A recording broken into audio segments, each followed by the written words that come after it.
Sword Cuts continues here at the International Knife Show in Helsinki 2016. There was a small collection of Asian bladed weapons and I will present them to you now. First is a traditional kukuri knife from Nepal or from India, from late 19th, early 20th century. They are heavy chopping knives used by the famous Gurkha warriors of Nepal. Some of the kukuri are fighting knives, like this one, but most of them are really tools for chopping wood and other kinds of useful labor. The second one is a yambia from Yemen, where they are still used as a part of traditional men's attire. Yambias have curved double-edged blades with pronounced medial ridges.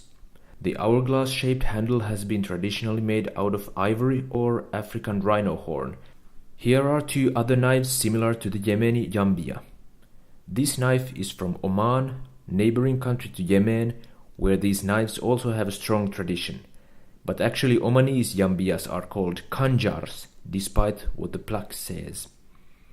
Next one is another type of khanjar popular in Persia and India. This is from year 1709 by a smith called Amal-e-Mohammad, and it's made of ivory and wood steel, which is a very famous high-quality crucible steel from ancient India. Another Persian knife, kard, also has a wood's blade and is circa from the year 1800. It is a straight-bladed weapon found in Persianate societies from Turkey to India. The knife is meant for stabbing, and some of them, like this example, have a reinforced point for penetrating mail armor. Then there's a sword, a TULWAR, from India, where they are quite famous weapons. It has a traditional disc pommel and a knuckle guard, and the curved fullered blade is made out of Damascus steel, which is the same material as woods. Tulwars were regarded the best cutting weapons of their day. This PESH-KABZ knife from India, on the other hand, is specialized for thrusting, as you could guess from the shape of the blade, which gets very narrow towards the point. It's from the mid-18th century and made from laminated steel. These originate from Persia, and some of them have a reinforced tip for puncturing mail, but this doesn't. The knife here, which is incorrectly named bichua, is not that.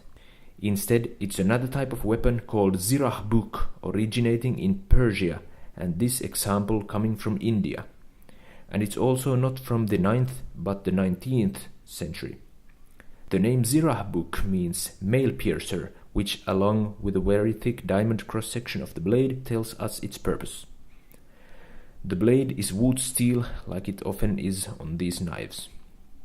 There's also another kard, which name means knife in Persian language, and this wood steel blade is from India.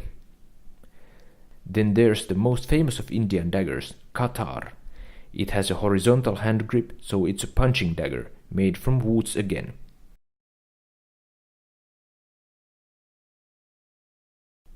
The last is a very big knife or a smallish sword called a Khyber knife by the British, who encountered these in the Khyber Pass, which separated British colonial India from Afghanistan.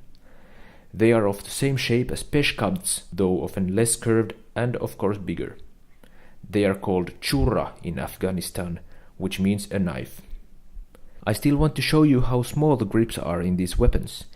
Maybe 19th century Indians did have smaller hands than I do, but still the weapons would have fitted them like a glove.